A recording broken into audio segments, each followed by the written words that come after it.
Hello, it's good to have you back on Global the discussion segment.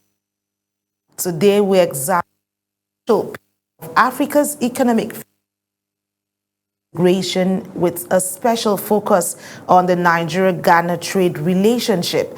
Well, Nigeria and Ghana are two of West Africa's largest economies and dominant players within ECOWAS. Both are also signatories to the African Continental Free Trade Area, or African Continental Free Trade Area, a deal projected to create a $3.4 trillion single market across the continent.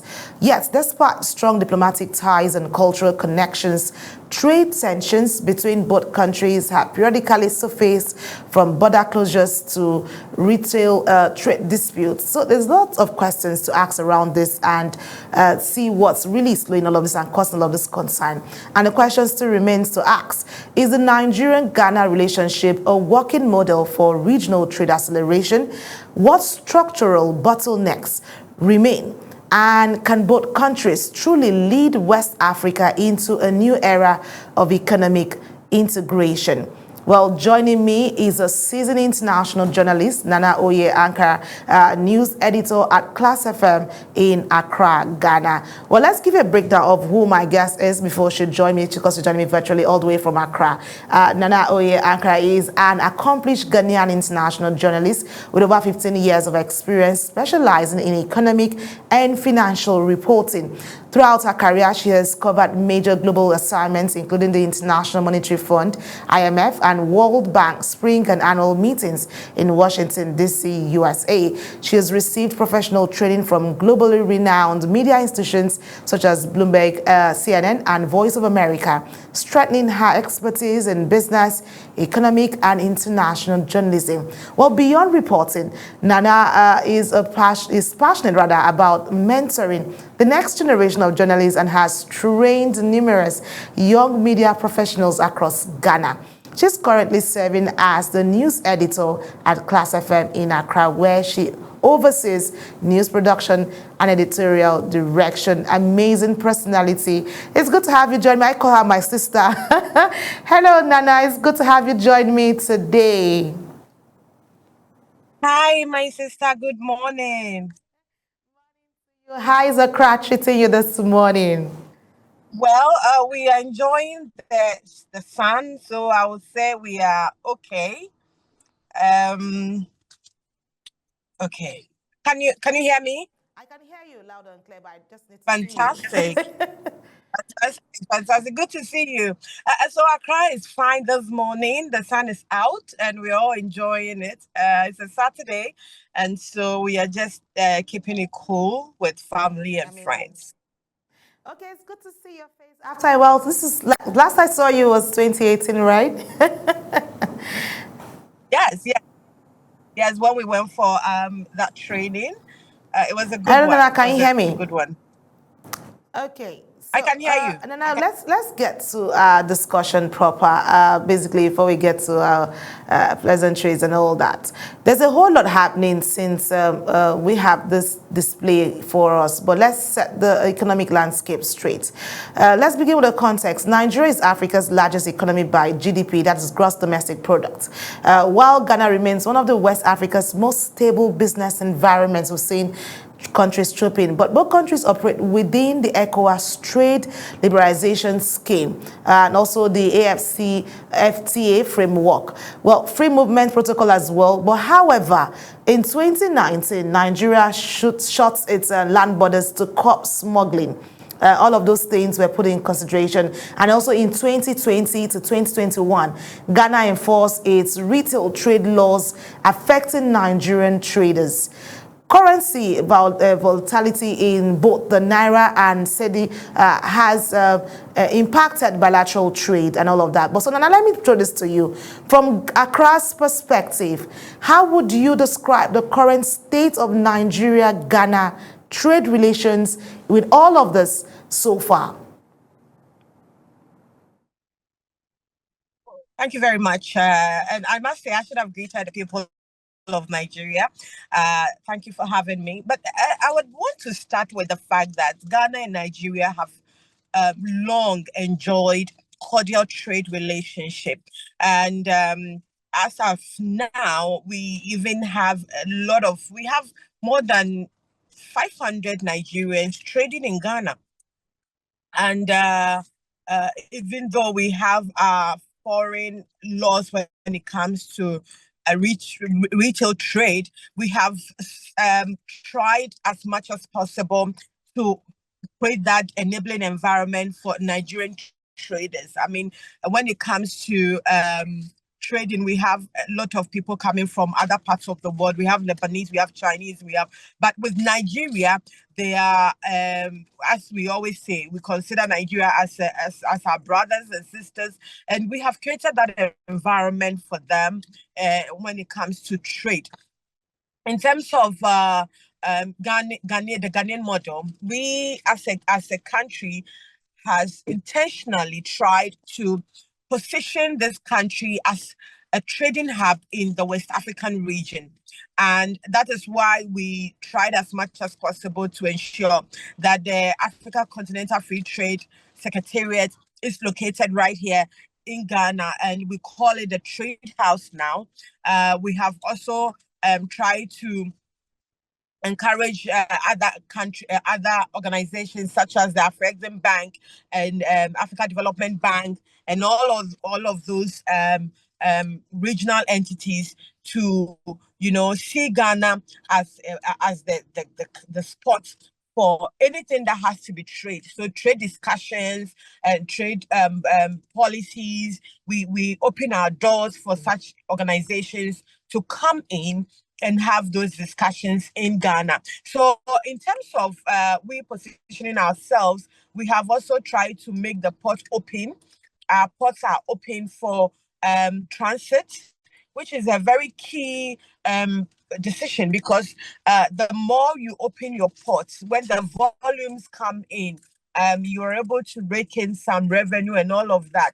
So that is how we have intentionally tried to position ourselves. And as you said, we have a very stable economy here in Ghana. We have in terms of security, there's stability. In terms of currency, there's stability. And so we have tried to make the environment just cordial and beneficial to traders beyond Ghana's borders. And Nigeria is one of those traders that we deal with consistently. I have a lot of Nigerian traders who come in here, and sometimes I do interview them, and they see Ghana as the spot. If they are not in Nigeria trading, they would want to come to Ghana just because the environment is just right for them, and they enjoy all the international treaties that we have signed with our neighbors and people within the sub-region. So it is an intentional model that we are running. It is an intentional decision to make Ghana a trading hub within the West African region and even beyond. Like you mentioned, there are level playing fields to see where we have proper alignment there. But let me get this straight. Are we seeing cooperation? Are we seeing competition? Because yes, you have created the environment like you said, but are there competition around Nigeria, Ghana in terms of this trade? Because we have things we want to exchange to one another to see that we have this trade with the West African region.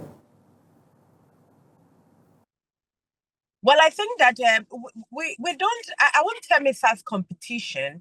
I think it's just a platform of promotion. That is what I was saying, and we allow Nigerian goods to come in, and Ghanaian goods are also allowed to go to Nigeria. Now I mean, let me go back to the past where the Ghana must go. The Ghana must go back. I mean, when you are watching movies, you see that Ghana must go back in movies, and they were originally produced from where Ghana. And so we do a lot of these trade arrangements with our neighbors, and Nigeria, of course. We allow products coming in from Nigeria, and I know Nigeria also allow products coming in from Ghana. Now, the only difference will be the cost involved. products coming in from Nigeria may be a bit higher. Same products produced here in Ghana may be lower in terms of pricing, but there's the open window for the product to come in, and that's the good thing. Whether it is higher in terms of price or not, the window is always opened. So there's that we don't have competition. I would say that it's a promotional platform where both Ghanaian and Nigerian goods are allowed to come in and go out at every point in time.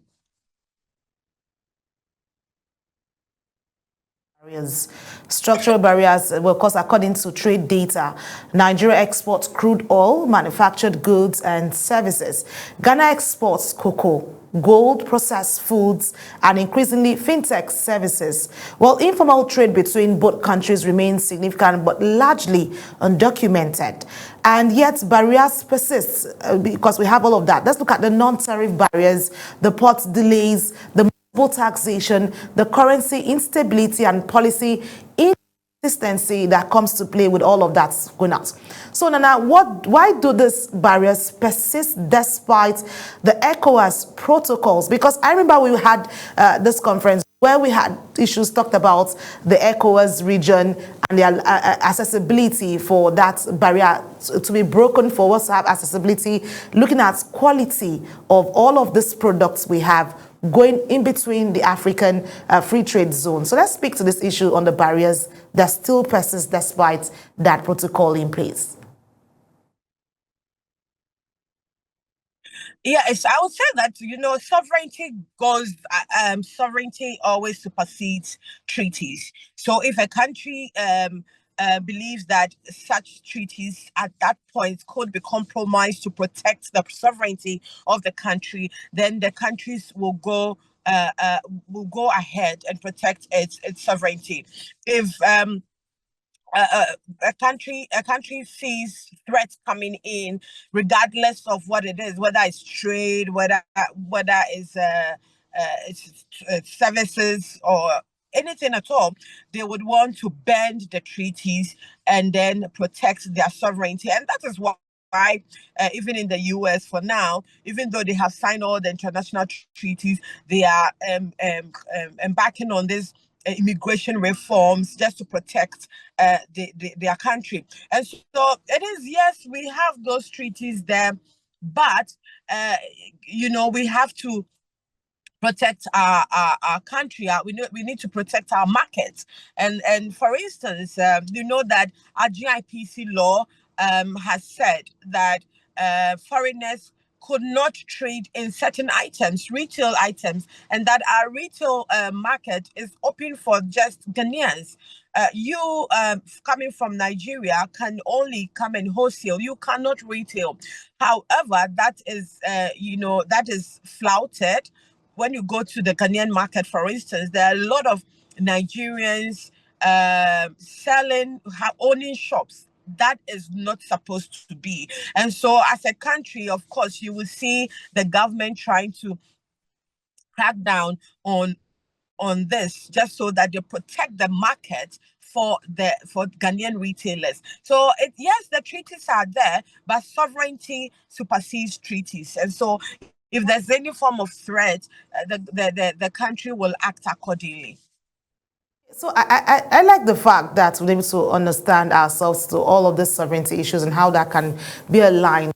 Because some questions on the minds of a lot of Nigerians and also the Ghanaians will be, is enforcement the problem or political will to ensure that this is actually aligned and we don't have these boundaries? Because if we want the best in terms of aligning with the ECOWAS protocol, is it that we don't have the political will to put in this enforcement to go through so we have a smooth sail? Well, I wouldn't say we don't have the political will. I think it's more of capacity. We don't have the capacity. So yes, the treaties say, well, you allow freedom of movement, freedom of goods